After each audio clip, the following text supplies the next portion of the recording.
आदि जा रहा था। कैसे बैक बॉन्डिंग अफेक्ट करता है, ठीक है बेटा। देखो बैक बॉन्डिंग अगर मैं सिंपल तरीके से बोलूं तो ये होता क्या है, it is pi coordinate bond. क्या होता है बेटा? Pi coordinate bond.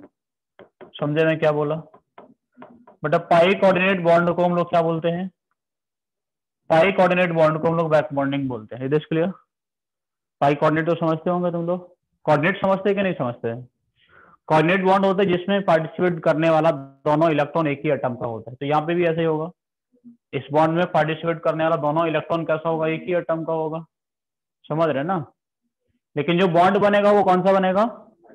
वो जो कोऑर्डिनेट बनेगा वो पाई कोऑर्डिनेट होगा, है ना। यानी होता क्या है कि एक एटम ए होता है, एक बी होता है, उनके बीच में पहले से एक बॉन्ड प्रेजेंट होता है। अब क्या होगा बेटा कि यहाँ पे मान लो ए एटम था, इसके पास में कुछ खाली जगह पड़ी है, इसके पास में फील्ड रखा हुआ है। अब इसने क्या कर दिया बेटा? इसको अपना इलेक्ट्रॉन डोनेट कर दिया। इसने इसको क्या कर दिया? अपना इलेक्ट्रॉन डोनेट कर दिया। तो यहाँ पे क्या हो गया? कोऑर्डिनेट बॉन्ड बन गया।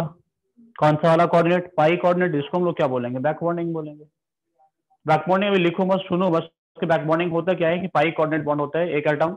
इसके लिए जरूरत क्या है? इसके लिए क्या रिक्वायरमेंट है? रिक्वायरमेंट ये है कि जो एटम ए होगा, एक के पास में फिल्ड ऑर्बिटल्स होंगे, एक के पास में खाली होगा, वैकेंट ऑर्बिटल्स पड़े होंगे, ठीक है। दूसरा कंडीशन कि उसमें पहले से ही कोवलेंट बॉन्ड प्रेजेंट होगा। ऐसा मॉलिक्यूल जो कोवलेंट बॉन्ड फॉर्मेशन करता है, कर चुका है, उसके केस में बैक बॉन्डिंग हो सकता है। समझे मैं क्या बोल रहा हूँ? It is clear? तो एक एटम के पास में फील्ड ऑर्बिटल्स होगा, दूसरे के पास में कैसा होगा? एम्प्टी होगा। इस सबके इस पे जो बैक बॉन्डिंग होगा वो तीन तरीके से हो सकता है। पहला बैक बॉन्डिंग पी पाई बैक बॉन्डिंग जब भी हुआ। ये कौन सा ऑर्बिटल से बेटा? पी। ये कौन सा ऑर्बिटल से? पी। पी और पी के बीच में बॉन्ड बना, इसको क्या बोलूंगा मैं? पी पाई बैक बॉन्डिंग, ठीक है ना। एक बॉन्डिंग हो सकता है पी पाई डी पाई बैक बॉन्डिंग। कैसा हो सकता है बेटा? पी पाई डी पाई बैक बॉन्डिंग ए था हम लोगों के पास में, उसके पास में कौन सा ऑर्बिटल है? पी है। बी के पास में कौन सा वाला है बेटा? डी। फील्ड कौन सा वाला है? पी फील्ड है। जो फील्ड होता है उसको पहले लिखा जाता है। तो यहाँ पे क्या होगा? पी पाई डी पाई बैक बॉन्डिंग। इसने इसको अपना इलेक्ट्रॉन डोनेट कर दिया तो कौन सा वाला बॉन्ड बनाया? पाई। बॉन्ड किसके बीच में बना? पी और डी के बीच में। तो पी पाई डी पाई बैक बॉन्डिंग हो जाएगा। समझ आ रहा है मैं क्या बोल रहा हूँ? कोई समस्या? कोई समस्या तो नहीं है? एक और तरीके का बैक बॉन्डिंग होता है बेटा, क्या? डी पाई पी पाई बैक बॉन्डिंग। क्या होता है? डी पाई पी पाई बैक बॉन्डिंग। उसमें क्या होगा? ए होगा, उसके पास में कौन सारे ऑर्बिटल्स होंगे? डी, जो फील्ड होंगे। बी होगा, उसके पास में एम्प्टी कौन सा वाला होगा? पी। इसको ये डोनेट कर देगा, डी ने पी को डोनेट करके पाई बॉन्ड बनाया, डी पाई पी पाई बैक बॉन्डिंग। समझ गए मैं क्या बोला? एक बात ये समझना कि बैक बॉन्डिंग में जो बॉन्ड बनता है वो कौन सा वाला बनता है? Pi bond. पाई बॉन्ड बनेगा तो पाई बॉन्ड तो ऐसे वीक होता है, हाँ या ना। तो in case of back bonding effective overlapping is required. कौन सा वाला ओवरलैपिंग रिक्वायर्ड होता है बेटा? Effective overlapping is required. बेटा ओवरलैपिंग जरूरी है कि इफेक्टिव होना चाहिए। अगर ओवरलैपिंग इफेक्टिव नहीं होता है या लेस इफेक्टिव होता है तो वहां पे बैक बॉन्डिंग नहीं हो पाएगा। Is this clear? मैं क्या बोल रहा हूँ समझ में आ रहा है? ठीक है ना। तो इफेक्टिव ओवरलैपिंग होना चाहिए। देखो फर्स्ट पीरियड का एलिमेंट तो बैक बॉन्डिंग करेगा ही नहीं, क्योंकि उसके पास में तो पी होता है ना डी होता है। सेकेंड पीरियड के एलिमेंट्स में बैक बॉन्डिंग हो सकती है कि पी पी हो सकता है। समझ में आ रहा है कि नहीं यार? थर्ड पीरियड में हो सकता है। तो बैक बॉन्डिंग के लिए हम लोग दो एटम्स ले रहे हैं बेटा। बैक बॉन्डिंग के लिए पॉसिबिलिटी क्या है? एक एटम ए है, एक बी है। ये कौन से वाले पीरियड का एलिमेंट है? ये सेकंड का है। ये कौन से वाले का है? सेकंड का है। बैक बॉन्डिंग हो जाएगा। एक एटम मेरे पास ए है, एक बी है। ये कौन सा वाले पीरियड का है बेटा? सेकंड का। ये कौन से वाले? थर्ड का। बैक बॉन्डिंग हो जाएगा। एक एटम ए है, एक बी है। ये कौन सा वाले पीरियड का है बेटा? थर्ड का। ये कौन सा वाले का? थर्ड का। बैक बॉन्डिंग नहीं होगा। ठीक है, साइज बड़ा हो जाएगा, एन का वैल्यू बढ़ता है, ओवरलैपिंग कम होता है ना। एक एटम मेरे पास में क्या है? ए है मेरे पास में सेकंड का, बी है कौन से वाले का? फोर्थ का। बैक बॉन्डिंग नहीं होगा। तो बैक बॉन्डिंग सिर्फ ये दो केस में हो सकता है, अदरवाइज बैक बॉन्डिंग नहीं होता है। मैं बोल सकता हूँ third period onward, third period के एलिमेंट या उसके नीचे वाले एलिमेंट में बैक बॉन्डिंग नहीं होता है। Is this clear? मैं क्या बोल रहा हूँ सभी को क्लियर है क्या? एग्जाम्पल्स में लूंगा अभी, लेकिन बेसिक चीजें समझो। बैक बॉन्डिंग में कौन सा वाला बॉन्ड बनेगा? पाई कोऑर्डिनेट बॉन्ड बनेगा। ओवरलैपिंग 2p,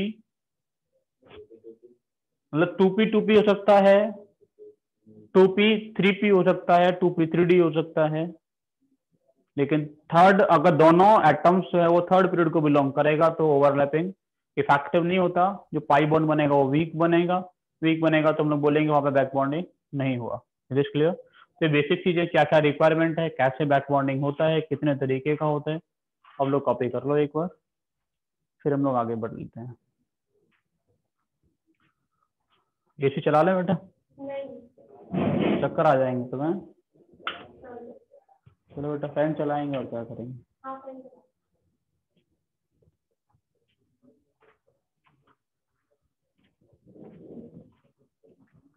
तो ज्यादा कपड़े पहन के आया करो। कम कपड़े पहनने से कम ठंडक। फिर एसी चलाने में क्या दिक्कत है?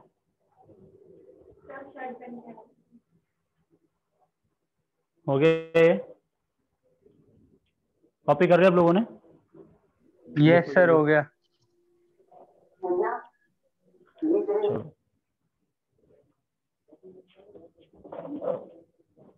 NF3 के केस में बैक बॉन्डिंग होगा कि नहीं होगा? NF3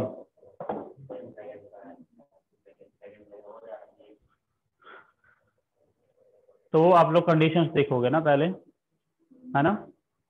कौन सा कंडीशंस मैंने बोला उन सबको सेटिस्फाई करा के चेक करना पड़ेगा। हटा दो ये सब, लिखो बेटा जल्दी से लिखो।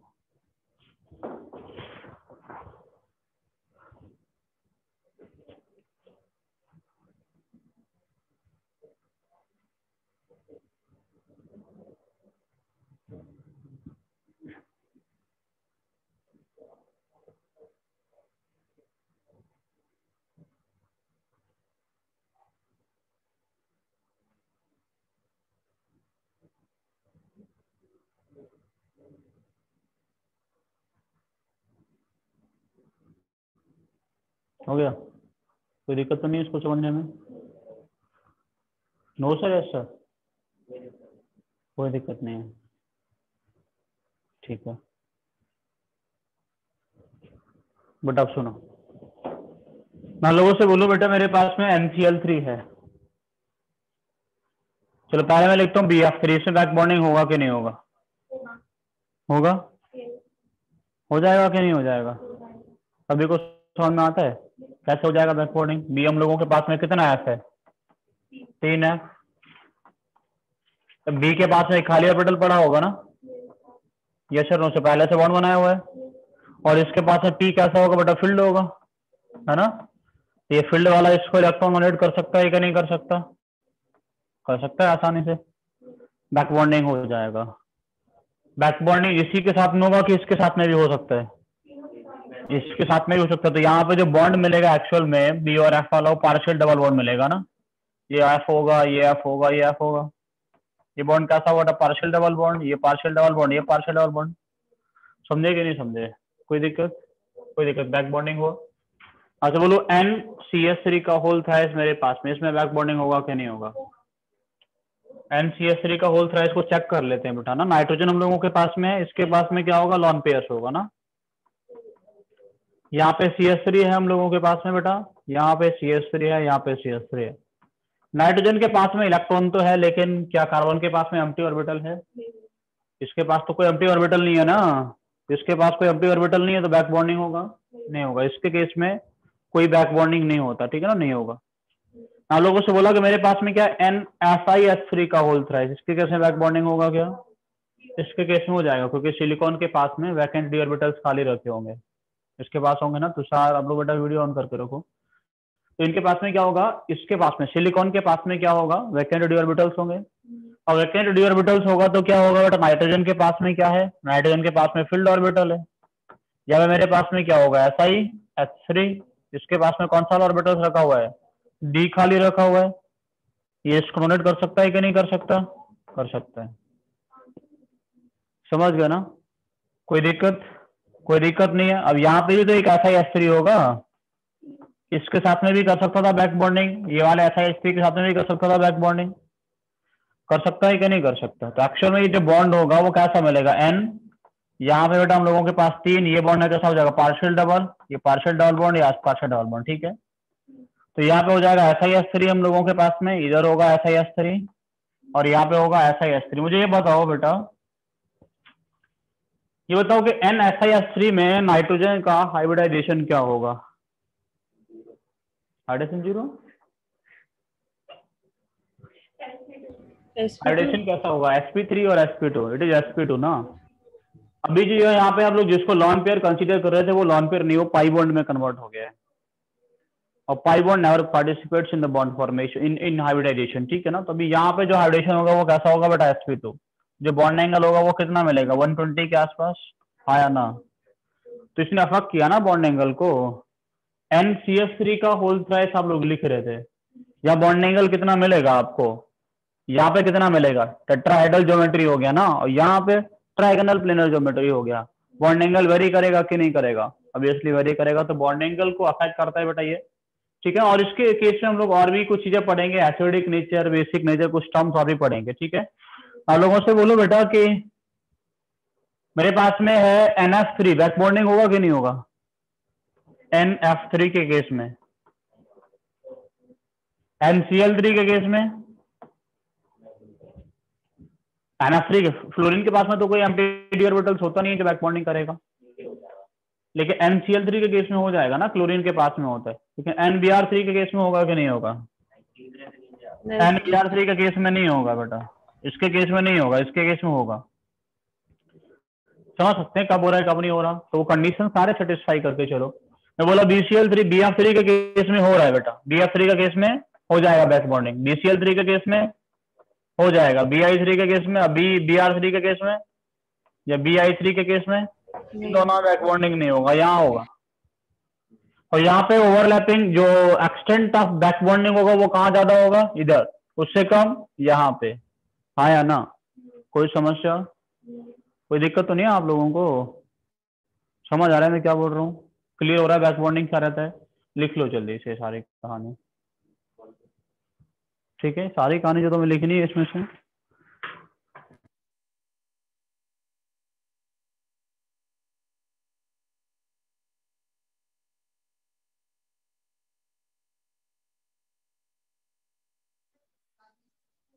नाइट्रोजन के पास में डब्बे में इलेक्ट्रॉन है, तो इसमें नहीं होगा बिल्कुल, क्योंकि Cl तो डेफिशिएंट थोड़ी है। NCl3 में नहीं होगा बेटा, वो गलत लिख दिया।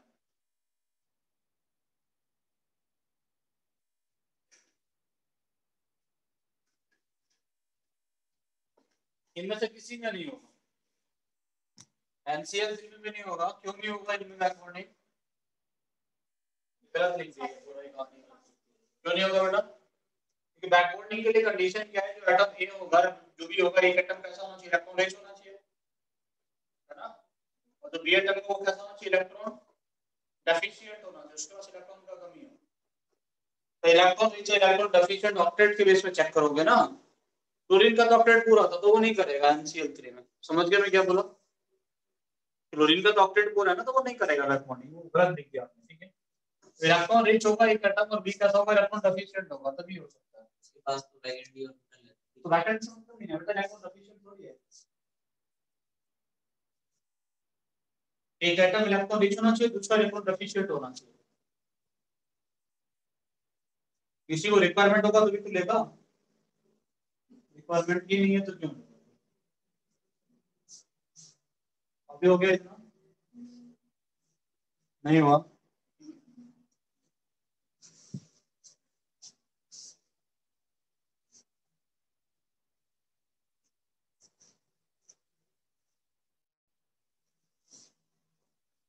मैं कॉन्सेप्ट क्या डाउट था तुम्हें?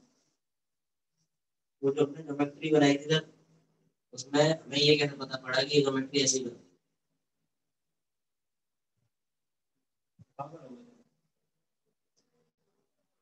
कौन सी वाली ज्योमेट्री? ज्योमेट्री हमने डिसाइड की दो के लिए ऐसे बनेगा, तीन के लिए ऐसे बनेगा, चार के लिए ऐसे बनेगा।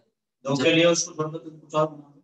नहीं, पांच के लिए जब हमने बनाया था तो इस पर वो बनाया था पिरामिडल, तो पांच के लिए हम पांचों को एक ही प्लेन में भी बना सकते हैं। देखो, जैसे कि पेंटागन बनाया था वैसे बना देंगे पांचों को। कितना हो जाएगा बनेगा? और नेक्स्ट रिपल्सन ज्यादा होगा कि कम कम होगा जो तुम बना रहे हो उसमें? ज्यादा होगा। क्यों बनाओ? तो ऐसे तो हमने वो बनाया था, क्या कहते हैं,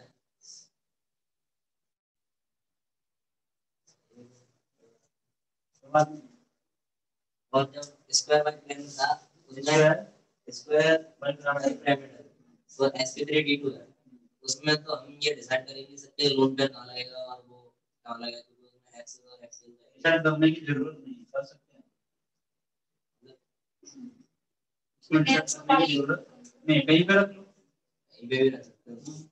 उसमें जो आयोनाइजेशन होगा sp3d2 तो वो आयोनाइजेशन होता है क्या? जो उसका भी कॉम्बिनेशन ठीक है। और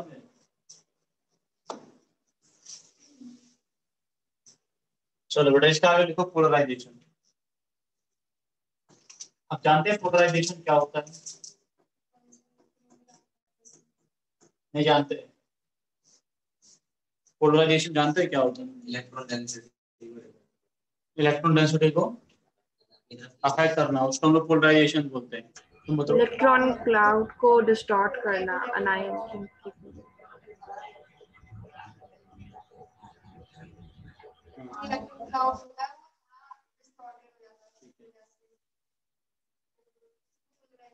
इसी को पोलराइजेशन बोलते हैं ना, इलेक्ट्रॉन क्लाउड को डिस्टॉर्ट।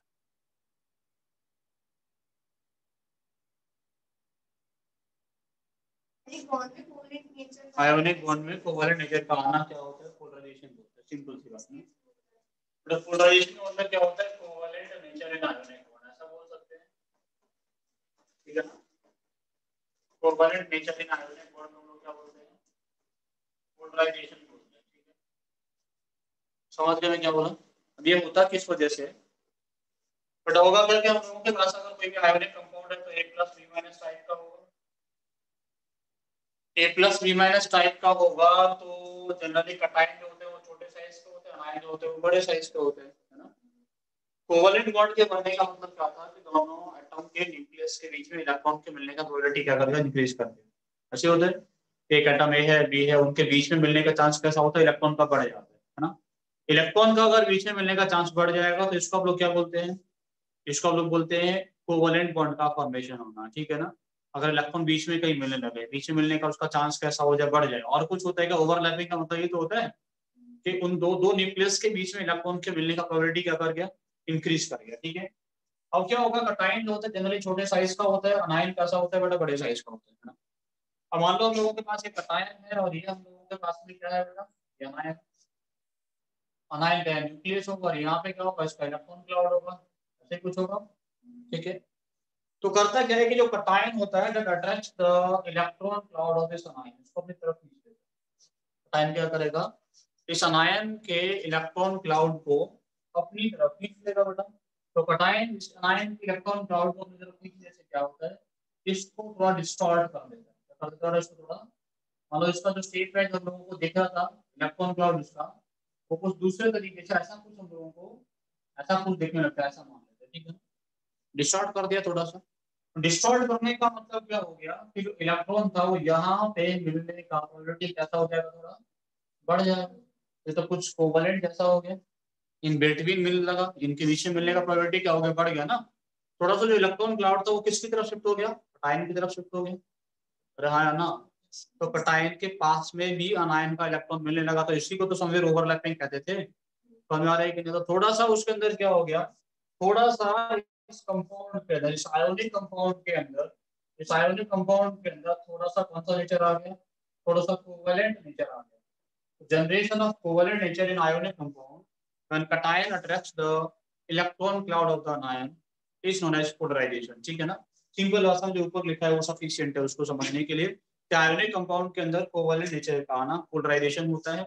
आयोनिक कंपाउंड के अंदर कोवैलेंट नेचर आता क्यों है? क्योंकि जो कटायन होता है वो आयन के इलेक्ट्रॉन क्लाउड को अट्रैक्ट कर लेते हैं। अट्रैक्ट करने से थोड़ा सा उसके अंदर कौन सा नेचर आ जाएगा?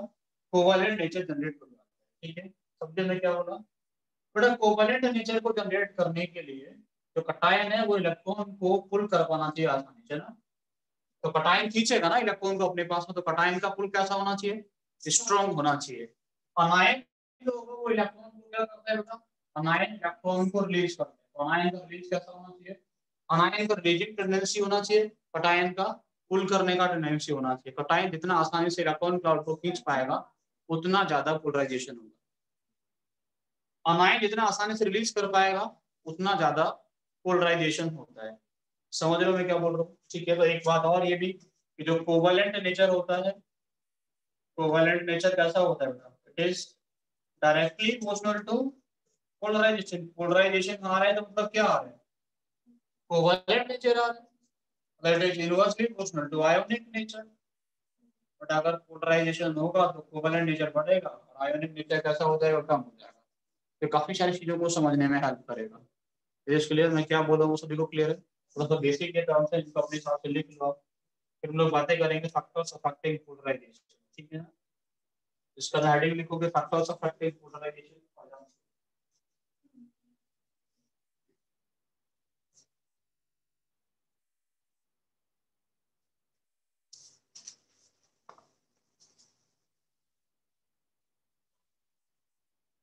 एक दिए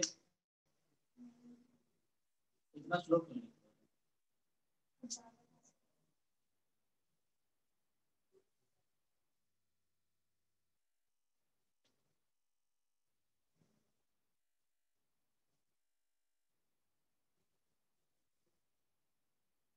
डॉक्टर को ऐसा कहाँ जा रहा है?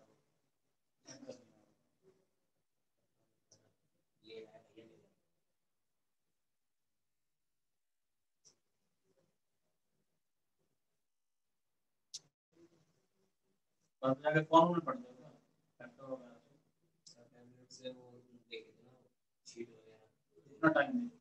वो बहुत दिन पहले से हो रहा था ये, बट बंद हो गया था, फिर बीच में देखना बंद कर दिया था। हम उसी को जैसे कुछ कहीं डॉक्टर के पास जाने की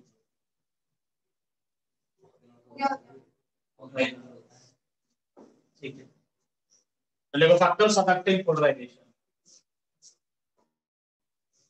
फैक्टर्स अफेक्टिंग पोलराइजेशन,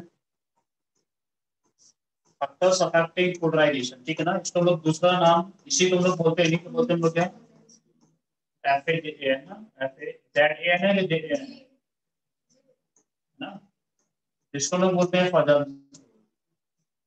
ठीक है बेटा, इन्हीं को लोग बोलते हैं, आसान सा टर्म है, बहुत आसान तरीके से इसको समझना। फजल सूल क्या कहता है, क्या होता है, इनके अकॉर्डिंग कैसे हम लोग बताएंगे। ठीक है, बट बातें अगर हम लोग करें कटायन के लिए, कटायन और अनायन दो ही हम लोगों के पास में है जो पोलराइजेशन को अफेक्ट करेंगे, कब ज्यादा पोलराइजेशन होगा कब कम होगा। ठीक है ना, तो सिंपल सोचो बेटा, कटायन का पुल कैसा होना चाहिए, पुल कैसा होना चाहिए, इसका स्ट्रॉन्ग होना चाहिए। कटायन का पुल कैसा होना चाहिए, स्ट्रॉन्ग होना चाहिए। ठीक है ना, कटायन का पुल स्ट्रॉन्ग होगा, इसका मतलब क्या होगा, पुल स्ट्रॉन्ग कब हो सकता है, उसके पास में चार्ज ज्यादा होगा, आया ना, चार्ज कैसा होगा बेटा, हाई होना चाहिए। यस और नो, समझ ना, चार्ज ज्यादा होगा तो आसानी से खींच लेगा, चार्ज कम होगा तो नहीं खींच पाएगा। साइज कैसा होना चाहिए, छोटा होना चाहिए, बड़ा होना चाहिए। छोटा होना साइज चाहिए, छोटा छोटा होगा तो होना इलेक्ट्रॉन क्लाउड होगा, उसका न्यूक्लियस के क्लोज हो जाएगा, खींच लेगा। खींचेगा कौन, न्यूक्लियस ही चाहिए। खींचेगा ना। Yes sir. जितना न्यूक्लियस के क्लोज आएगा उतना आसानी से खींच पाएगा, न्यूक्लियस से दूर होगा तो नहीं खींच पाएगा आसानी से। हम्म। तो सिंपल सा टर्म क्या, साइज कैसा होना चाहिए बेटा, साइज स्मॉल। कैसा होना चाहिए उसका, साइज साइज के इनवर्सली प्रोपोर्शनल और चार्ज के डायरेक्टली डायरेक्टली प्रोपोर्शनल होता है प्रोपोर्शनल। पोलराइजेशन। अगर लोग कटायन की बातें करें तो polarization is directly proportional to charge, polarization is directly proportional to charge, it is inversely proportional to size, it is directly proportional to charge to size ratio, हाँ या ना, yes sir, no sir, it is directly proportional to charge to size ratio, charge to size ratio ज्यादा होगा cation का तो polarisation भी ज्यादा होगा, चार्ज टू साइज रेशियो कम होगा तो पोलराइजेशन भी कम होगा। समझ रहे हो आप लोग, कोई दिक्कत नहीं, समझ समझ लिखो बेटा, इसको लिख दिए, यस सर, हो गया। हो गया।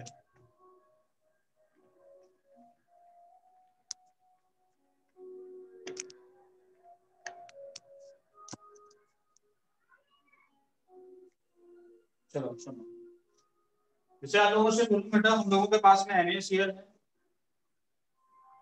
LiCl मेरे पास में है, NaCl है, KCl है, RbCl है, CHCl है। इनमें कौन ज्यादा कोवैलेंट, कौन ज्यादा आयोनिक बता सकते हैं क्या आप लोग? जिसका छोटा साइज वो ज्यादा LiCl ज्यादा कोवैलेंट। कोवैलेंट, जिसका छोटा साइज और पोलराइजेशन ज्यादा।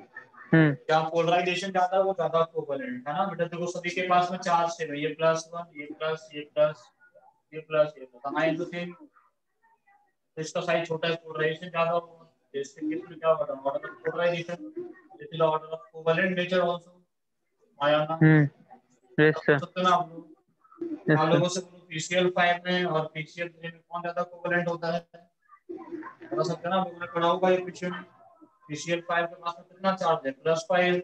PCl3 +3, चार्ज ज्यादा, ज्यादा पोलराइजेशन। आया ना?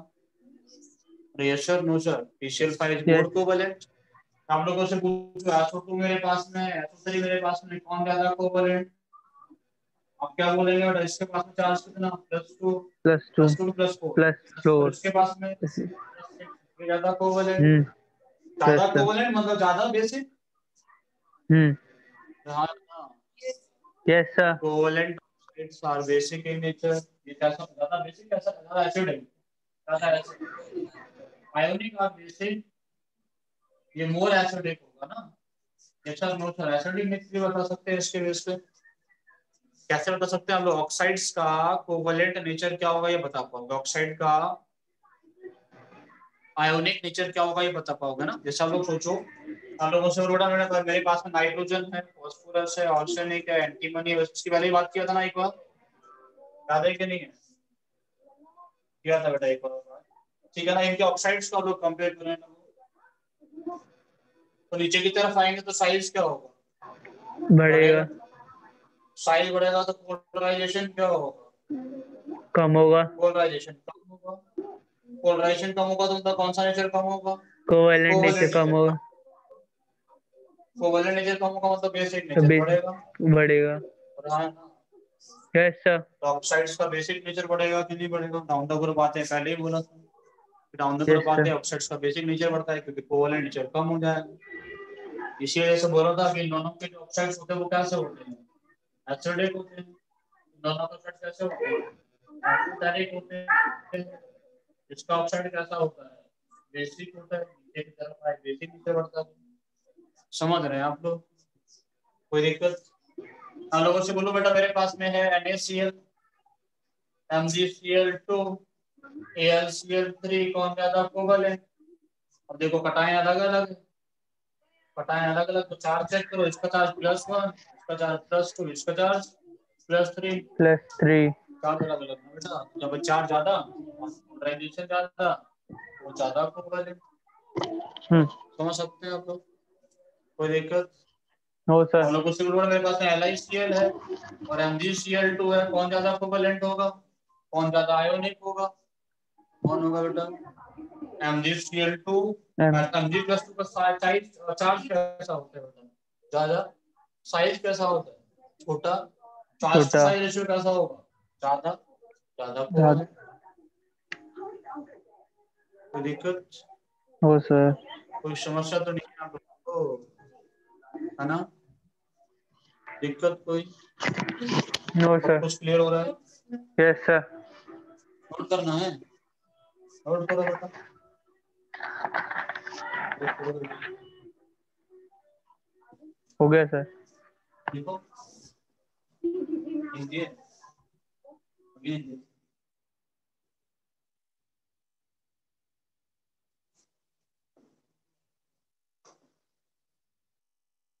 अब तक क्लास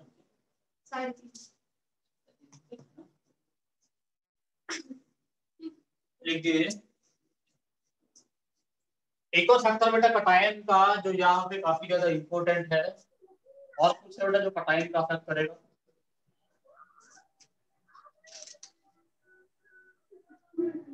कटायन का बेटा इलेक्ट्रॉनिक कॉन्फ़िगरेशन भी अफेक्ट करता है पोलराइजेशन। कौन? Electronic configuration.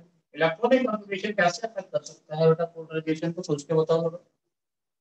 How can electronic configuration affect the polarisation? कैसे कर सकते हैं? लास्ट में ज्यादा इलेक्ट्रॉन्स होंगे ज्यादा पोलराइजिंग पावर होगा, ज्यादा रिपल्सन होगा। बट इलेक्ट्रॉनिक कॉन्फ़िगरेशन कैसे इफेक्ट करता है कि ऐसे कैटायंस जो स्यूडो इनर्ट गैस होते हैं, कौन सा वाला बेटा, स्यूडो इनर्ट गैस, ठीक है ना, उनका पोलराइजिंग पावर ज्यादा होता है। ऐसे कैटायंस जिनका इलेक्ट्रॉनिक कॉन्फ़िगरेशन कैसा होता है, इनर्ट गैस इलेक्ट्रॉनिक कॉन्फ़िगरेशन होता है, ठीक है ना। तो लिखोगे those cations which have pseudo inert gas electronic configuration has more polarizing power than that of inert gas electronic configuration, ठीक है ना। बट ऐसे कैटायंस जिनका इलेक्ट्रॉनिक कॉन्फ़िगरेशन कैसा होता है, स्यूडो इनर्ट गैस होता है, उनका पोलराइजिंग पावर ज्यादा होता है हमेशा। किससे ज्यादा होता है, ऐसे कैटायंस जिनका इलेक्ट्रॉनिक कॉन्फ़िगरेशन कौन सा वाला होगा, इनर्ट गैस वाला होगा। स्यूडो इनर्ट गैस कौन होता है बेटा, जिनके पास में कितने इलेक्ट्रॉन्स होते हैं, कितने, 18 इलेक्ट्रॉन्स होते हैं, ठीक है। इनको क्या बोलते हैं हम लोग, स्यूडो इनर्ट गैस। और जिनके पास में 8 इलेक्ट्रॉन्स होते हैं आउटर मोस्ट साइड में, तो क्या बोलते हैं बेटा, इनर्ट गैस बोलते हैं। इनर्ट गैस वाले कैटायन कौन कौन है, बहुत सारे, Na+, K+, है ना, अल्कली मेटल का प्लस, अल्कानेट मेटल का +2, हाँ या ना।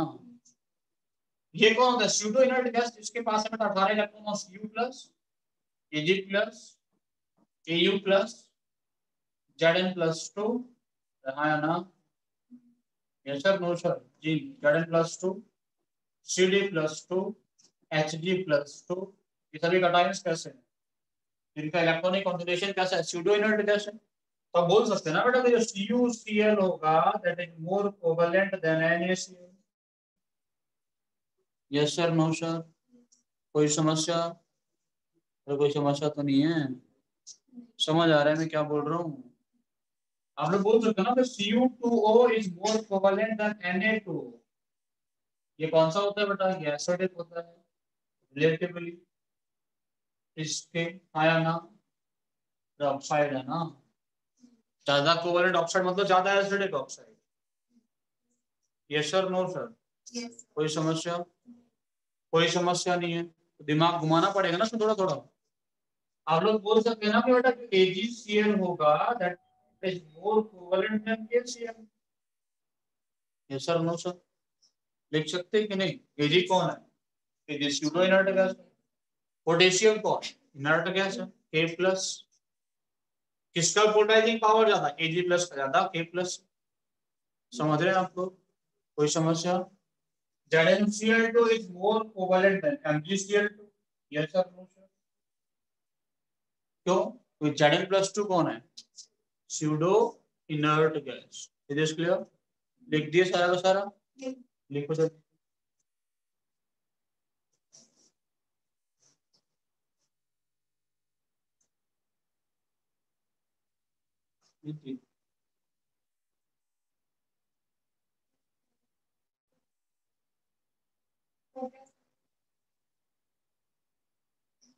अगर हम लोग अनायन की बातें करें तो अनायन कैसे फर्क करेगा इन चीजों को, अभी कटायन की बातें कर रहे थे, अभी हम लोग किसकी बातें करेंगे बेटा, अनायन, अनायन कैसे फर्क कर सकता है इन सब चीजों को। तो अनायन की दो बातें करेंगे बेटा, साइज कैसे फर्क करता है अनायन का, और चार्ज। तो चार्ज तो सब लोग समझते हैं, चार्ज कैसा होना चाहिए, हाई होना चाहिए ना, चार्ज ज्यादा होगा तो ज्यादा पोलराइजिंग पावर होगा, ज्यादा अट्रैक्शन होगा, इतना आसानी से न्यूक्लियस अट्रैक्शन शो करेगा ना उसके साथ में, हाई मतलब मोर नेगेटिव, ज्यादा, नाइन का चार्ज तो नेगेटिव ही होगा ना उनका, ठीक है।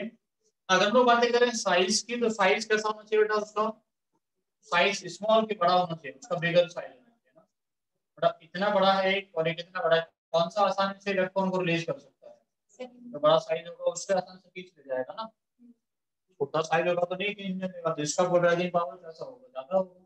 तो अनायन कैसा होना चाहिए, बड़ा होना चाहिए, और उसका चार्ज कैसा होना चाहिए, ज्यादा होना चाहिए। तो in case of anion, polarizing power is directly proportional to charge and directly proportional to size also, दोनों के डायरेक्टली प्रोपोर्शनल होते हैं। In case of anion, polarization is directly proportional to charge, directly proportional to size, समझ रहे हो मैं क्या बोल रहा हूँ।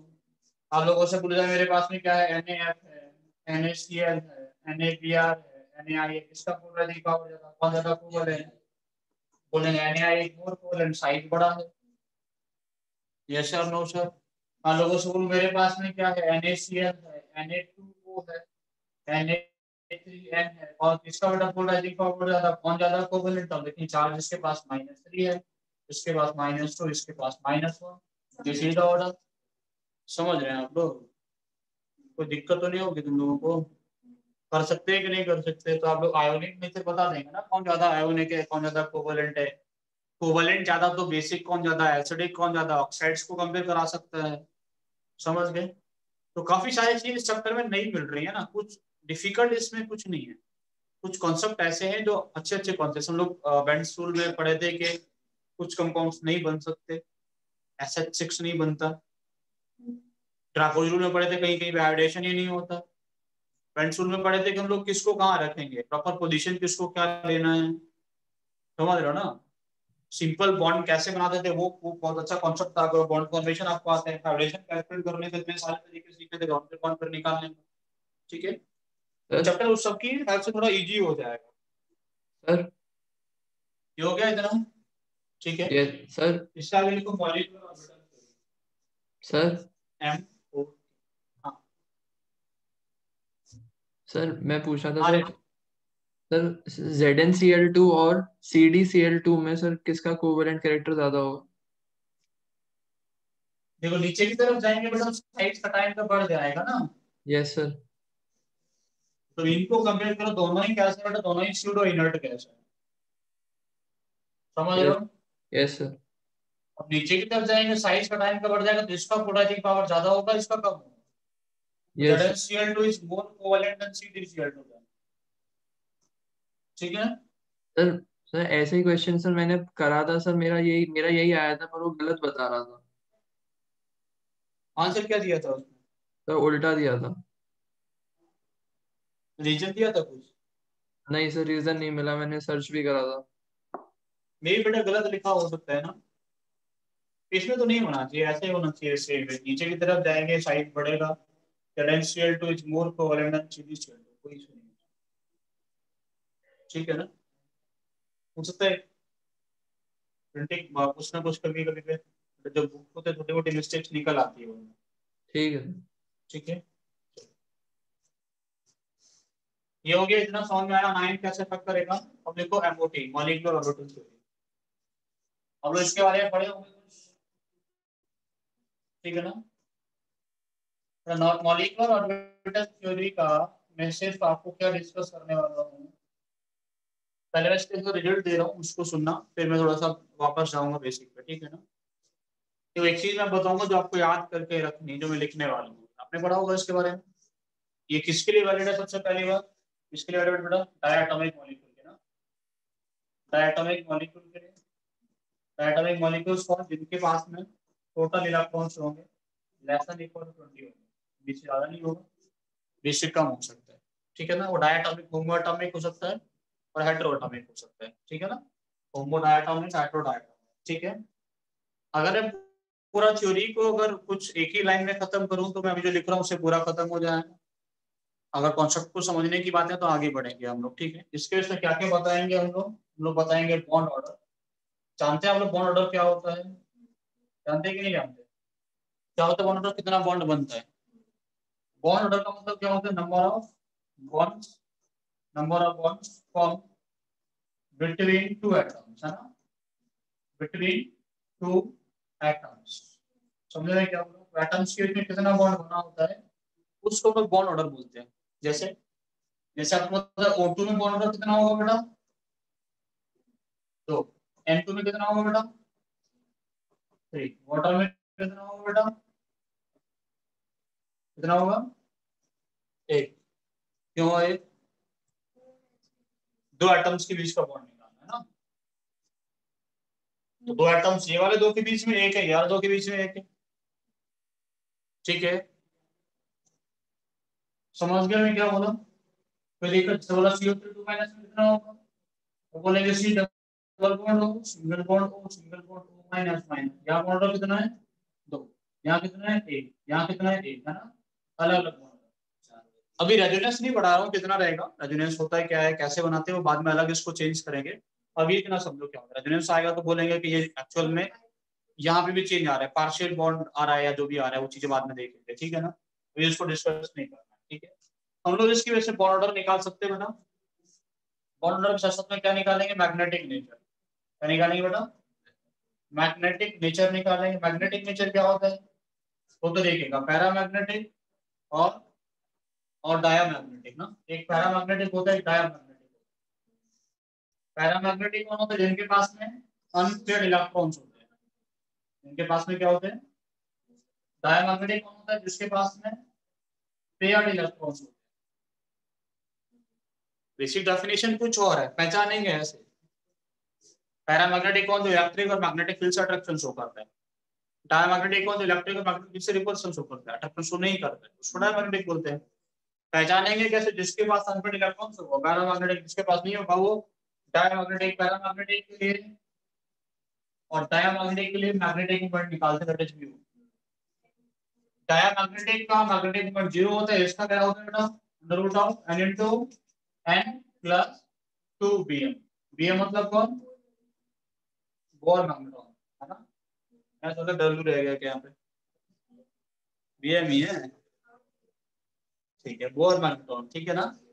ऐसा ही कुछ रहता है, समझ रहे हो, कोई दिक्कत नहीं है ना। चलो, ये जो बॉन्ड ऑर्डर हम लोग यहाँ पे निकालेंगे वो निकालेंगे बेटा bonding electrons minus anti bonding electrons upon, ठीक है। कैसे निकालते हैं, bonding electrons minus anti bonding electrons upon 2 करके निकालते हैं। बॉन्डिंग इलेक्ट्रॉन क्या होता है वो बात करूंगा मैं, एंटी बॉन्डिंग क्या होता है वो बात करूंगा, ठीक है। समझ आया मैंने क्या बोला। अब एक पहले लॉजिक समझते हैं इसको करने का, पहले क्वेश्चन लॉजिक से करेंगे फिर बाद में जाएंगे कॉन्सेप्ट की तरफ, ठीक है। बेटा सिंपल समझना कि अगर किसी के पास में पहले 10 से 20 तक गिनती है तो आपको आती है ना, आते है कि नहीं।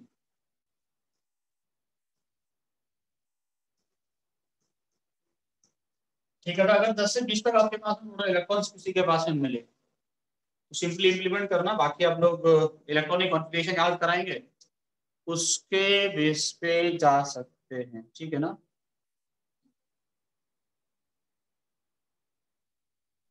समझ आया मैंने क्या बोला। आप लोग क्या करेंगे, हम लोग 10 से लेके 20 तक मैं लिख रहा हूँ, ठीक है। आपको थोड़ा सा याद रखना, मैं यहाँ पे एक मार्किंग पॉइंट बना रहा हूँ, कौन से वाले 14 पे बना लो बेटा, 14, ठीक है ना। जो 14 होता है वहां पे बॉन्ड नंबर कितना होता है, 3, जिसके ऊपर जब आधा कम करते जाओ नीचे आओ तो आधा कम करते जाओ, ठीक है ना। समझे क्या बोला मैंने, नहीं समझे। तो 15 के कैसे बॉन्ड नंबर कितना होगा, यहाँ पे यहाँ पे यहाँ पे बेटा, ठीक है। नहीं समझे अभी भी, ये लिखा हमें याद था इसलिए, ठीक है। फिर इसके नीचे आओगे तो इसके नीचे बेटा आधा आधा कम करते हो, लिखना होगा 1.5, ठीक है। अब लिख दिया ऐसा, ठीक बात आप समझो। जिसके पास में टोटल इलेक्ट्रॉन्स कितना होता है 18, 14 and 12, this all are diamagnetic.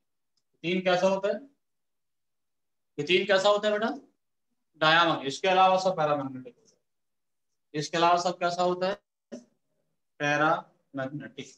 समझे मैं क्या बोला, लिखो इसको, क्यों वेट कर रहे हो, पीछे वाला भी पीछे वाला लिखना है तुम्हें कुछ, इसको लिखो बताओ।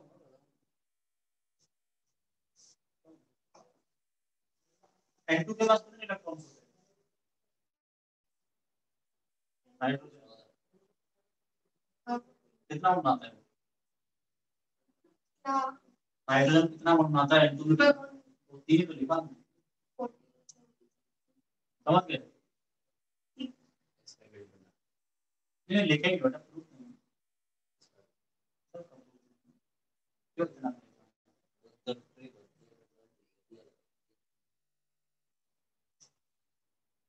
सब कुछ समझाएंगे, कुछ नहीं परेशान होने की जरूरत नहीं। हो गया इतना, लिख दिए तुम, मैथ वाला लिख दिए,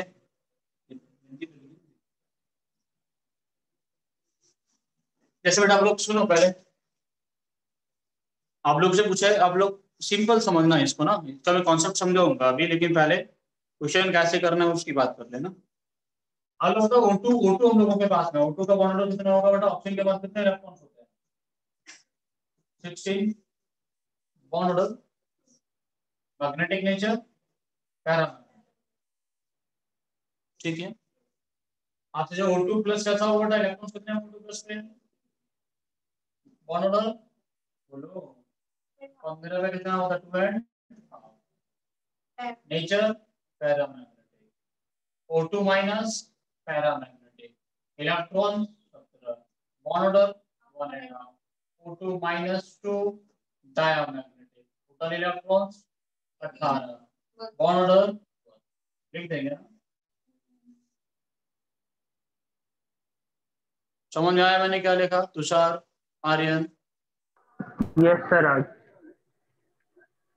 ऑर्डर ऑफ बॉन्ड स्ट्रेंथ क्या होगा? सबसे ज्यादा O2 प्लस, फिर O2, फिर O2 माइनस, फिर O2 माइनस, ये सब नहीं। तो क्यों लिखे? क्योंकि यहाँ पे बॉन्ड ऑर्डर क्या है? 2 and half to 1 and half. जितना ज्यादा बॉन्ड उतना बॉन्ड स्ट्रॉन्ग। समझ गए? नहीं समझे?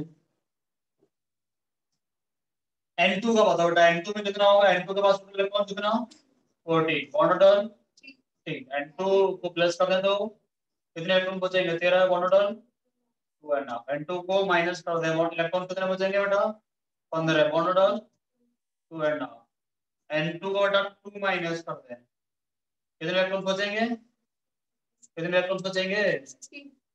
16 बॉन्ड ऑर्डर। N2 कैसा होगा बेटा? डायमैग्नेटिक, ये पैरामैग्नेटिक, ये पैरामैग्नेटिक, ये पैरामैग्नेटिक। तो समझ आ रहा है क्या कह रहा हूँ? कोई समझ गया? समझ अपनी आनी चाहिए बेटा। बॉन्ड स्ट्रेंथ का ऑर्डर क्या होगा? सबसे ज्यादा N2, उससे ज्यादा बेटा, उससे N2 प्लस, उससे कम, उससे कम N2 माइनस, N2 माइनस। दूसरा समझ नहीं आया? आगे सर। ये रे, जो दिमाग में जा रहा है तुम्हारे थोड़ा बहुत?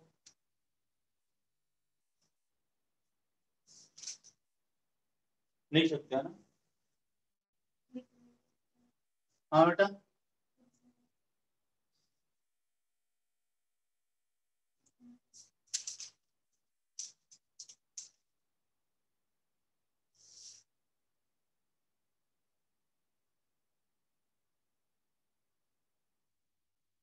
लिख दिए।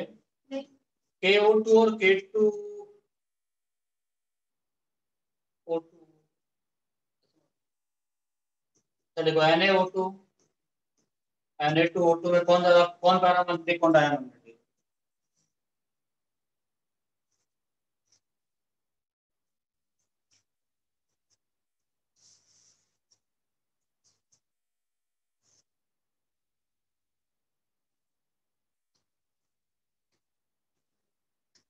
दिक्कत में आर्यन कौन पैरामैग्नेटिक, कौन डायमैग्नेटिक? NaO2 और Na2O2 में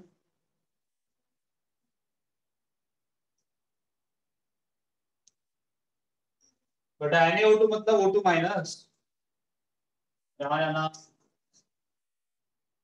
Na2O2 मतलब O2 माइनस। हाँ, इसके इलेक्ट्रॉन काउंट नहीं होंगे। सोडियम का काउंट कर लो, तुम्हारी मर्जी। सोडियम तो वैसे Na प्लस क्या बन गया? इनर्ट गैस, सारे के सारे पेयर्ड इलेक्ट्रॉन।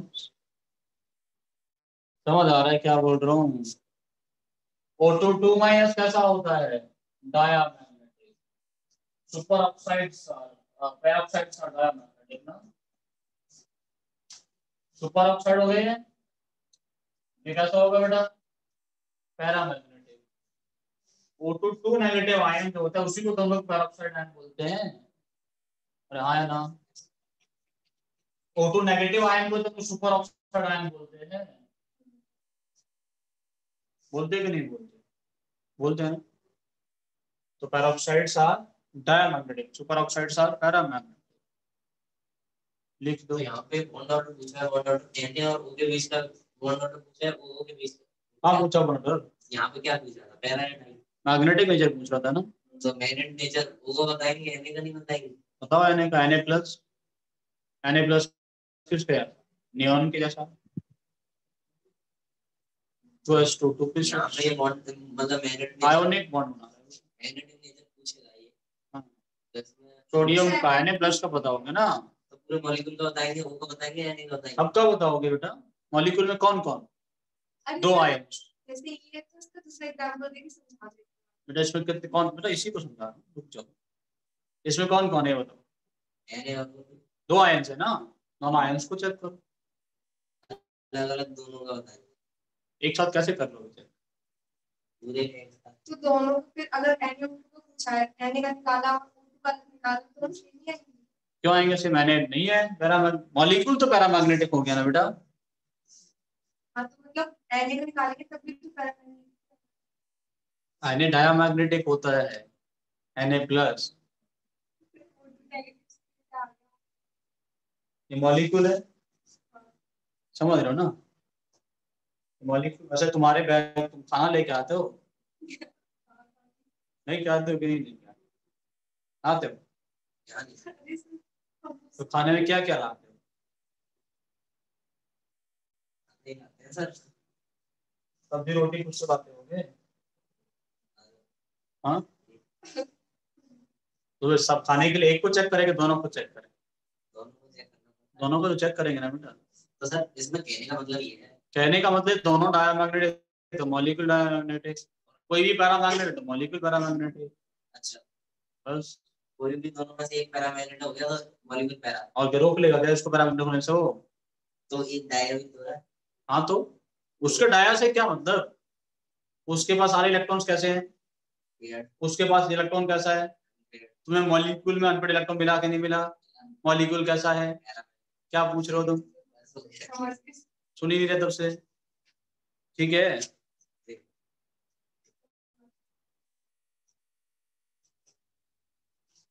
हो गया क्या ये सब, कोई दिक्कत तो नहीं है।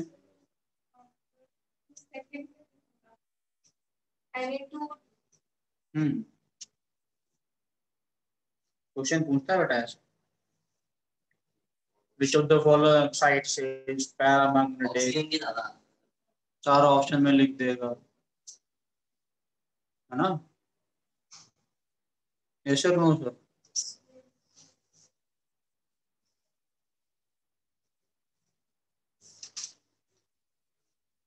O-2 कैसा होता है,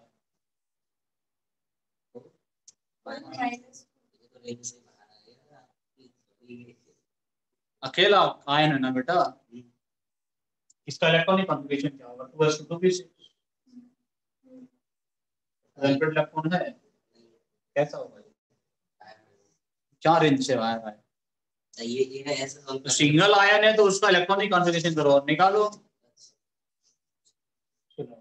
कितना हुआ, ये सर आपने 10 तक लिखा है, 10 से नीचे फिर देखो पूरा बताऊंगा बेटा, ये बेसिक चीजें चल रही है। 10 से नीचे का हाइड्रोजन भी बताएंगे, सब कुछ बताएंगे, अभी लिख रहे हैं ना, स्टार्टिंग कर रहे हैं थ्योरी का। स्टार्टिंग ये कर रहे हैं कि तुम्हें कुछ चीजें आसान आ जाए, पहले करना आ जाए, फिर सब कुछ आ जाएगा। जैसा लोगों से पूछा बेटा Cn- से बॉन्ड कितना होगा, Cn-, वो तो डायटोमिक है। कार्बन के पास कितने इलेक्ट्रॉन होते हैं, 6, नाइट्रोजन के पास 7, नेगेटिव मिला के 8, सब कुछ मिला के कितना हो गया। बॉन्ड और होगा कितना, इसका कितना होगा बेटा 3, magnetic nature Cn- is diamagnetic. इसमें हमने सी को अलग नहीं किया और N को मॉलिक्यूल बेटा यहाँ वहाँ आयोनिक बॉन्ड बन रहा था, पागल मत हो जाओ तुम लोग, ये कोवेलेंट कंपाउंड है। Na2O में कौन सा वाला बॉन्ड बना था, आयोनिक, Na अलग आयन है, O- अलग आयन है। इसको अलग नहीं कर सकते, और क्या मतलब इसको अलग नहीं कर सकते, उसको अलग कर सकते। तो कोवेलेंट है ना, वो आयोनिक, आयोनिक में दोनों आयन को अलग चेक कर लो, अब कोवेलेंट है मॉलिक्यूल चेक करना पड़ेगा। ठीक है कोई दिक्कत। हेलो सर बेटा NO में क्या होगा, मतलब N का N के पास कितने इलेक्ट्रॉन्स होते हैं, 7, इसके पास 8, सब कुछ मिला के 15। बॉन्ड कितना आएगा बेटा, बोलो 15 का 15 पे बॉन्ड ऑर्डर आएगा पैरा, बॉन्ड ऑर्डर पैरा है, एक बॉन्ड मैग्नेटिक नेचर है पैरा, पैरा। ठीक है। क्योंकि मैक्सिमम क्वेश्चन 10 से 15 के आते हैं, इसमें 10 से 15, 10 से 20 तक आते हैं, उसने लिख दिया है। NO प्लस का क्या होगा बेटा? NO प्लस के पास इलेक्ट्रॉन कितने होंगे? Bond order magnetic nature diamagnetic 3।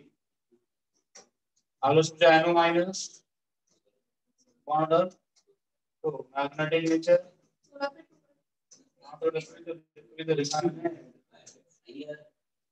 Magnetic nature paramagnetic CO। जल्दी से बताओ CO। कार्बन के पास 6, ऑक्सीजन के पास कुछ मिला के मैग्नेटिक नेचर बॉन्ड ऑर्डर 3। ठीक है, चलो CO plus total electrons bond order 3 and half magnetic nature para.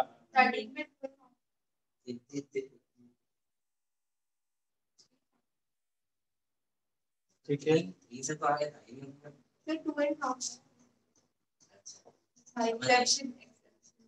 बेटा बताऊंगा इसको भी क्यों, मतलब इधर ये थ्योरी के जो लिखा है ना, उस ये ट्रिक जो लिखा है उसके बेस पे बातें क्लियर कर रहे हैं कि तुम लोगों को उनमें से एक CO तुम लोगों के दिमाग से बाहर जाएगा, बाकी कुछ नहीं जाएगा। ठीक है, लिख लो, फिर हम लोग बेसिक चीजें बात करेंगे MOT के अकॉर्डिंग। MOT ना किसी को बोलना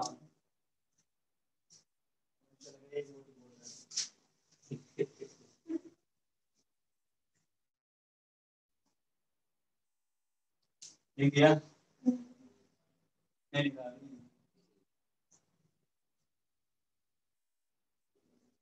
हम लोग केमिकल बॉन्डिंग एक्सरसाइज सॉल्व करके आपको मैसेज करना है। एनसीईआरटी में कुछ नहीं मॉड्यूल करना है ना, सारी एक्सरसाइज तो बेटा खत्म ना हो गया नहीं, अभी मॉड्यूल करना है। अरे खत्म तो नहीं होने का, एक्सरसाइज पूरी हो जाएगी। अच्छा पूरी हो जाएगी, क्या क्या रह गया अभी?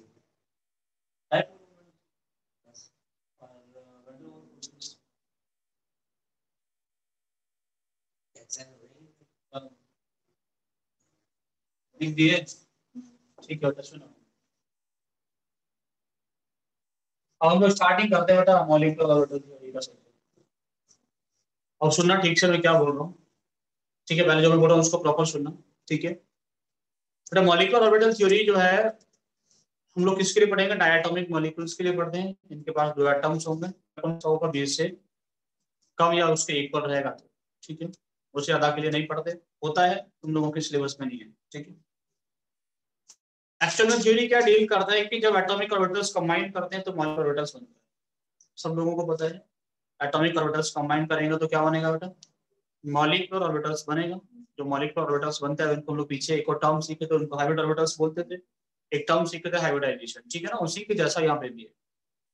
जब 2 एटॉमिक ऑर्बिटल्स कंबाइन करेगा तो कितना मॉलिक्यूलर ऑर्बिटल्स बनेगा? 2 ही बनता है। 3 कंबाइन करेगा तो 3 बनेगा, 4 कंबाइन करेगा तो 4 बनेगा। वो एक कॉन्सेप्ट को लेके ये भी चल, ठीक है ना? तो एटॉमिक ऑर्बिटल्स कंबाइन करेगा तो बेटा जब कंबाइन करने के बाद में हाइब्रिडाइजेशन बोलता था कि जो ऑर्बिटल्स बनेंगे वो आइडेंटिकल होते हैं, सबका एनर्जी कैसा होता है? सेम, ठीक है। ये थ्योरी क्या बोलते हैं कि जो ऑर्बिटल्स जब कंबाइन करेंगे तो उनका जो ऑर्बिटल्स बनेंगे उनका एनर्जी अलग अलग होता है, दे आर डिफरेंट एनर्जी। एक का एनर्जी कम होता है, एक का ज्यादा होता है। तो 2 कंबाइन किया, मतलब एक के पास 10 यूनिट था, दूसरे के पास 10 था, मिलके कितना हो गया? 20 हो गया। तो आपस स्प्लिटिंग हुआ, एक का एनर्जी कम होगा, दूसरे वाले का 4। जितना एक का एनर्जी कम होगा, मान लो किसी के पास 8 है तो दूसरे वाले के पास 12 होगा, 2 कम होगा तो ज्यादा होगा। एक के पास कितना है? 2 है तो दूसरे का 18 होगा। जितना एक का एनर्जी कम होता है उतना दूसरे वाले का क्या हो जाता है? बढ़ जाता है। एनर्जी बढ़ने का मतलब क्या होगा बेटा? रिपल्सन का फोर्स जनरेट होगा। एनर्जी कम होने का मतलब क्या होता है? अट्रैक्शन का फोर्स जनरेट होगा। तो ऐसे ऑर्बिटल्स जिनमें एनर्जी कम होता है उनको हम लोग बॉन्डिंग मॉलिक्यूलर ऑर्बिटल्स बोलेंगे, BMO, ठीक है ना? जिनका एनर्जी बढ़ जाता है उनको हम लोग बोलते हैं एंटी बॉन्डिंग मॉलिक्यूलर ऑर्बिटल्स। तो बॉन्डिंग मॉलिक्यूलर ऑर्बिटल्स बॉन्ड के बनाने का काम करते हैं, एंटी बॉन्डिंग मॉलिक्यूलर ऑर्बिटल्स क्या करते हैं? बॉन्ड को तोड़ने का काम करते हैं, ठीक है ना? तो हमेशा जब 2 ऑर्बिटल्स कंबाइन करेंगे या 3 कंबाइन करेंगे या 4 कंबाइन करेंगे, जितना बॉन्डिंग बनता है उतना एंटी बॉन्डिंग भी बनता है। बॉन्डिंग बॉन्ड बनाएगा, एंटी बॉन्डिंग बॉन्ड तोड़ेगा। अगर दोनों के पास में इक्वल नंबर ऑफ इलेक्ट्रॉन्स होगा तो बॉन्ड नहीं बन सकता। बॉन्ड बनने के लिए नेसेसरी कंडीशन ये है कि बॉन्डिंग ऑर्बिटल के पास में इलेक्ट्रॉन्स एंटी बॉन्डिंग से हर कंडीशन में ज्यादा होना चाहिए, तो ये बॉन्ड बन सकता है। ठीक है, अब होता कैसे, मान लो कि एक एस हम लोगों के पास में है, दूसरा एस हम लोगों के पास में, आपस में कंबाइन करके इसका एनर्जी कितना था 10 यूनिट, इनका 10 यूनिट, कंबाइन करके दो नए बना देंगे। इसका एनर्जी अगर 8 है तो इसका कितना होगा 12। इसका एनर्जी कम हुआ बेटा, इसका एनर्जी क्या हो गया बढ़ गया। इसको हम लोग क्या बोलेंगे बॉन्डिंग मॉलिक्यूलर ऑर्बिटल, इसको लोग बोलेंगे एंटी बॉन्डिंग मॉलिक्यूलर ऑर्बिटल। समझे कि नहीं समझे? नामकरण करें तो ये अगर एस है, ये एस है तो ये क्या होगा बेटा सिग्मा एस, ये क्या होगा सिग्मा स्टार एस। क्यों लिख रहा है ऐसा सिग्मा, क्यों लिखा, क्योंकि एस और एस मिलके सिग्मा बॉन्ड बनाते हैं। एस जब किसी से कंबाइन करेगा तो सिग्मा बनेगा, पी कंबाइन करेगा तो पाई बन सकता है। समझ आ रहा है मैं क्या बोल रहा हूँ? कोई दिक्कत तो नहीं आप लोगों को इसको समझने में बेटा? जैसे पी अगर होता हम लोगों के पास में, पी में कितने डब्बे होते हैं बेटा? पहले बताओ कितने होते हैं डब्बे? 3 डब्बे होते हैं पी में। क्लियर है सबको? पी में कितने डब्बे होते हैं? 3 डब्बे होते हैं। एक हम लोगों के पास होता है पी है, दूसरा क्या होता है पी वाई, तीसरा क्या होता है पी जेड। हॉरिजॉन्टल एक्सिस पे किसको मानते हैं हम लोग? पी जेड मानते हैं। तो हॉरिजॉन्टल वाला क्या बनाएगा बेटा सिग्मा, दोनों क्या बनाएंगे पाई। तो पी कंबाइन करता तो सिग्मा पाई दोनों बनता है ना, एक सिग्मा 2 पाई, हाँ या ना? कोई दिक्कत नहीं है ना? पी जेड कंबाइन करेगा तो सिग्मा बनेगा, पी एक्स कंबाइन करेगा तो पाई बनेगा, पी वाई कंबाइन करेगा तो पाई बनेगा। एनर्जी सिग्मा और पाई में स्ट्रॉन्ग कौन ज्यादा होता है? एनर्जी किसका कम होगा? तो स्ट्रॉन्ग मतलब एनर्जी कम, हाँ या ना? स्ट्रॉन्ग बॉन्ड बनेगा इसका एनर्जी कम होगा। सिग्मा बॉन्ड कैसा होता है? स्ट्रॉन्ग होता है, एनर्जी कैसा होगा उसका कम होगा। तो यहाँ पे कंबाइन करके बनेगा बेटा सिग्मा, सिग्मा पी जेड बनेगा ना। जितना इसका एनर्जी कम हुआ उतना दूसरा लेवल क्या हो जाएगा बेटा ज्यादा हो जाएगा। यहाँ पे कौन मिलेगा हम लोगों को sigma star P Z, yes no? कोई दिक्कत? ये दोनों मिलके क्या बनाएंगे बेटा पाई बनाएंगे ना। ये दोनों पी एक्स पी वाई एक ही एनर्जी लेवल का है क्या अलग अलग? एक ही का है, एक ही का है ना बेटा। तो पाई बॉन्ड का स्ट्रेंथ भी दोनों केस में सेम होगा। पाई बॉन्ड का स्ट्रेंथ सेम होगा मतलब यहाँ पे कहीं मिलेंगे, इससे ऊपर क्यों मिलेंगे क्योंकि इनका एनर्जी ज्यादा होगा, रहा या ना? और मिलेगा पाई पी वाई मिलेगा और पाई पी एक्स मिलेगा। ये सब कोई समस्या, कोई समस्या नहीं है ना। और ये एनर्जी अगर कम हुआ तो ये थोड़ा सा बढ़ जाएगा, कि ज्यादा कम हुआ तो वो ज्यादा ऊपर चला गया, ऐसे होता है ना।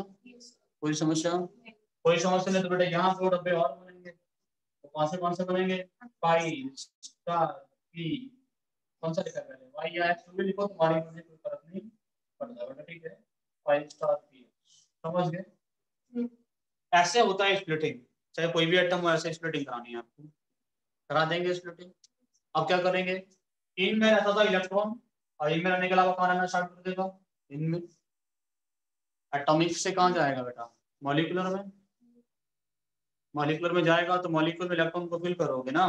फिल करने के लिए कौन सा रूल फॉलो करोगे आप? प्रिंसिपल, पॉलिश एक्सक्लूजन प्रिंसिपल, सब फॉलो करना है। ठीक है, जो एटॉमिक को फिल करने के लिए फॉलो करते थे मॉलिक्यूलर ऑर्बिटल्स को फिल करने के लिए फॉलो करना होता है। ठीक है, पहले इलेक्ट्रॉन कम एनर्जी के ऑर्बिटल में जाएगा, फिर ऊपर फिर ऊपर फिर ऊपर ऐसे चला जाएगा। समझ गए नहीं समझ गए? कोई दिक्कत तो नहीं आप लोगों को समझने में? कोई दिक्कत नहीं, सुनो पहले बात। मान लो हम लोगों के पास में H2 मॉलिक्यूल बनता, कौन बनता बेटा H2 मॉलिक्यूल। कौन कौन कंबाइन करता है, इसका इलेक्ट्रॉनिक कॉन्फ़िगरेशन क्या होता है, दूसरे वाले H का इलेक्ट्रॉनिक कॉन्फ़िगरेशन क्या होगा 1s1, ये एक S दूसरे वाले के एक S से कंबाइन करेगा, यहाँ पे बनेंगे बेटा एक S एक बनेगा कि नहीं बनेगा? यहाँ पे ये कौन सा बेटा सिग्मा एक S, ये सिग्मा स्टार एक, sigma 1s sigma star 1s नाम लिख दिए। इसके पास में कितने इलेक्ट्रॉन्स होते हैं? दोनों इलेक्ट्रॉन्स को कहाँ फिल करेंगे आप? पहले इसी में ना, उसके बाद उसमें जाओगे कि नहीं जाओगे? बॉन्ड ऑर्डर कितना निकल के आएगा? बॉन्डिंग में 2, एंटी बॉन्डिंग में 0 upon 2 1, H single bond H की तरह एग्जिस्ट करता है, होता है कि नहीं? इसके पास में अनफिल्ड इलेक्ट्रॉन है क्या, है कि नहीं है? नहीं paramagnetic diamagnetic diamagnetic H2 plus. अगर H2 प्लस होता तो एक इलेक्ट्रॉन कम हो जाता।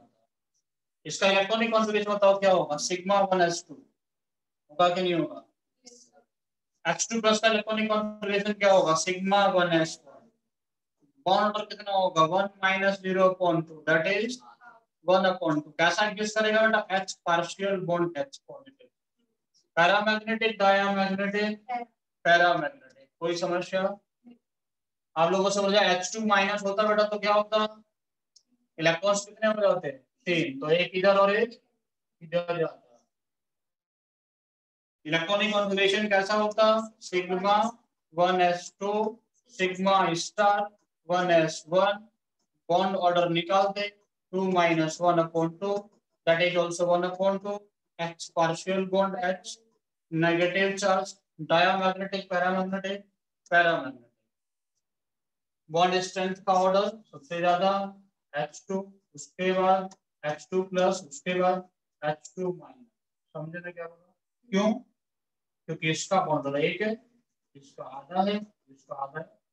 या तो आधा आधा इक्वल क्यों नहीं है, क्योंकि यहाँ पे electron anti bonding anti bonding वाला जो रिपेल करता है वो ज्यादा एक्सटेंट करता है, यहाँ अकेला था। समझे मैं क्या बोल रहा हूँ, कोई समस्या। सभी का निकाल लोगे ना, पहले लिखो फिर निकालते हैं। लिखो पहले वाला नोट क्या करना है, ये डब्बे बनाने हैं नोट क्या करना है, डब्बे बनाने हैं।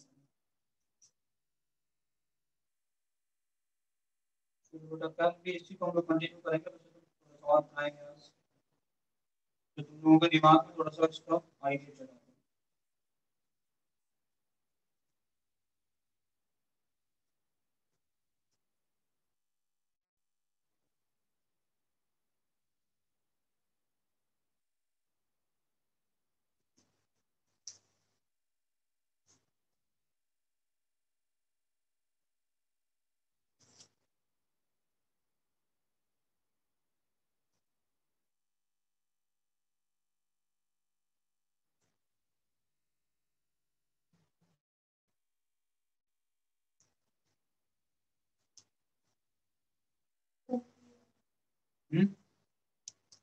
ये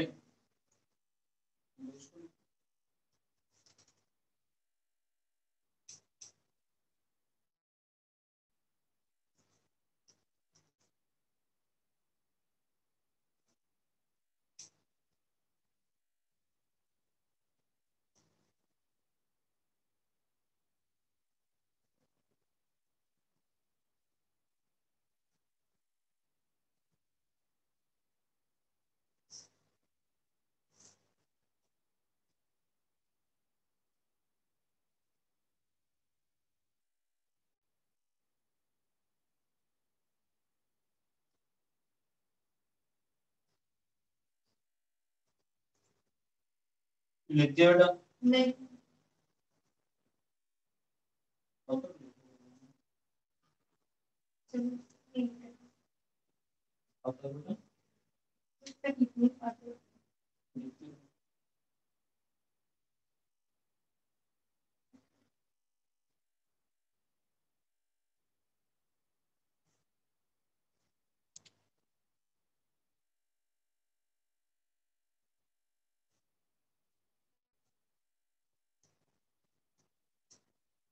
थोड़ी देर लिख पा रहे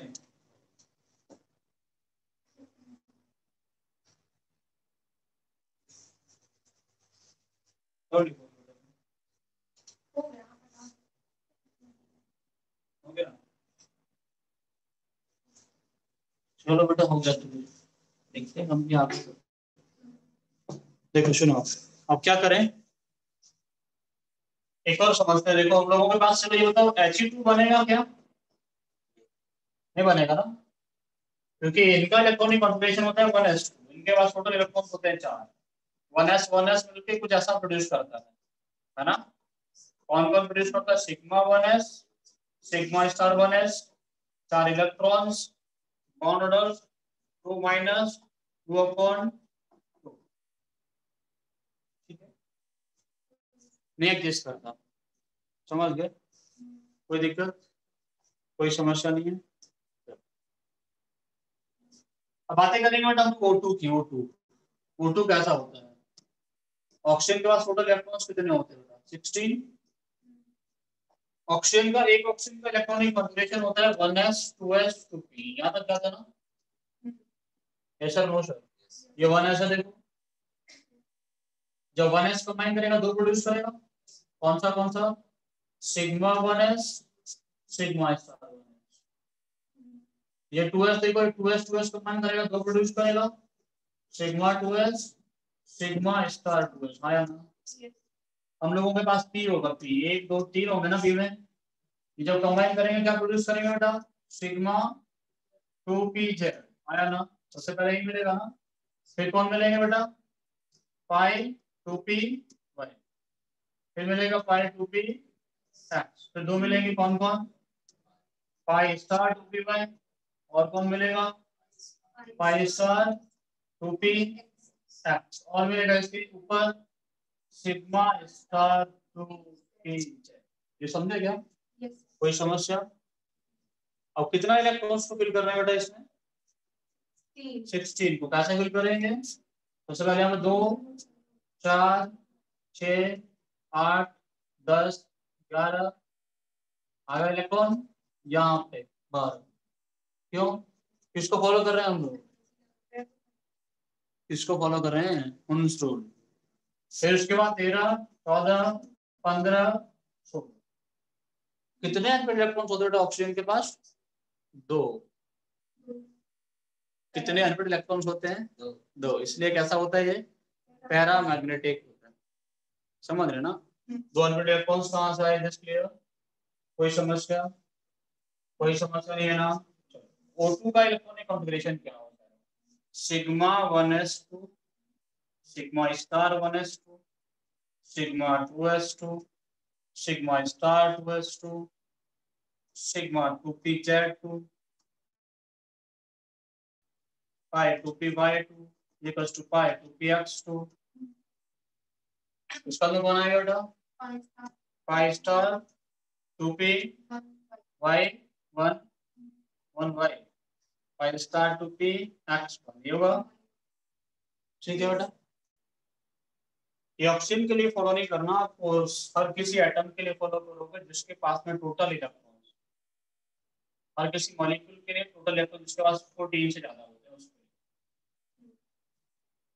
जिनके पास में टोटल इलेक्ट्रॉन्स 14 से ज्यादा होते हैं उनके लिए डायग्राम सेम बनता है, सेम इलेक्ट्रॉनिक कॉन्फ़िगरेशन होता है। उसके बाद एक और लिख जाएगा सिग्मा स्टार 2pz। यहाँ पे इलेक्ट्रॉन नहीं, मैंने इसमें लिखा नहीं है। ठीक है बेटा? अब सुनो जल्दी से, पहले लिखना नहीं है, सुनना है। बेटा देखो यहाँ पे बॉन्ड बना, यहाँ पे बॉन्ड बना, किसने तोड़ दिया? ये बनाया, ऐसे तोड़ दिया। सिग्मा 2s ने बनाया, सिग्मा स्टार 2s ने तोड़ दिया। सिग्मा 2pz ने बनाया, तोड़ने वाला कोई नहीं। तो O2 में पहला बॉन्ड बना, वो कौन सा बना? सिग्मा बना। आया ना? कोई समस्या? कोई समस्या नहीं। मैं तुमसे बोला था कि 2 बॉन्ड मिलेंगे, दोनों पाई मिल सकते हैं। आप वो दिन है। ठीक है? यहां देखो बेटा, इन्होंने बॉन्ड बनाया, कितना इलेक्ट्रॉन लेके? 4। 2 इलेक्ट्रॉन कितने तोड़ने वाले? 2 इलेक्ट्रॉन बचे बॉन्ड बनाने वाला, तो एक और बन जाएगा, वो बनेगा पाई।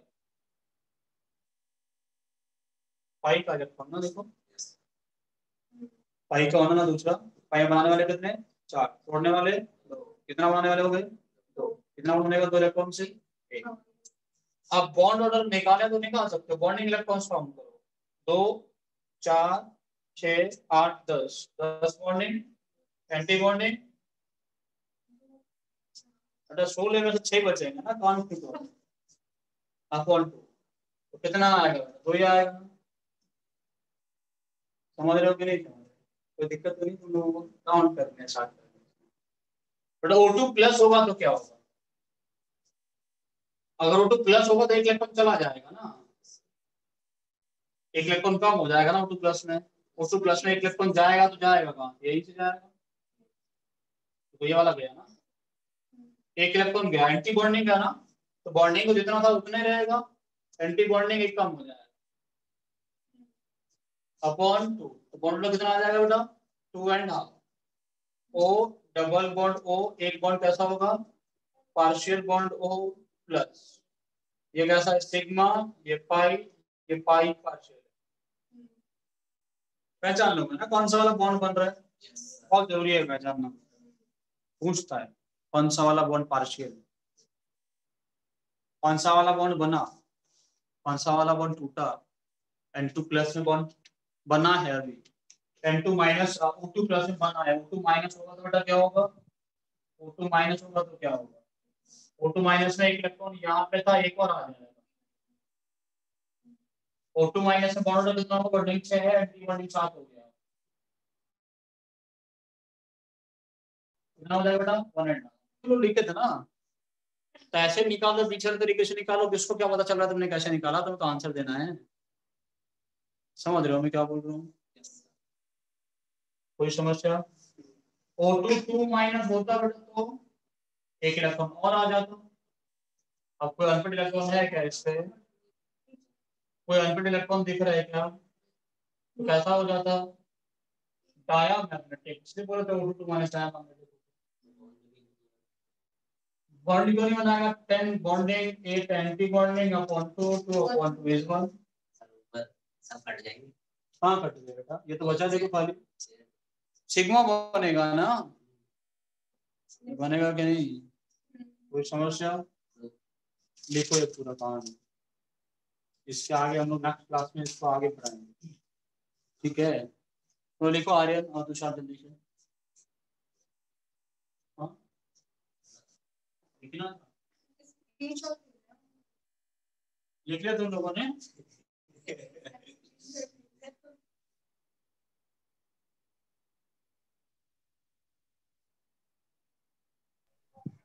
हो गया सर, ये तीसरे पे आते हैं। Yes sir. जनरल ठीक है।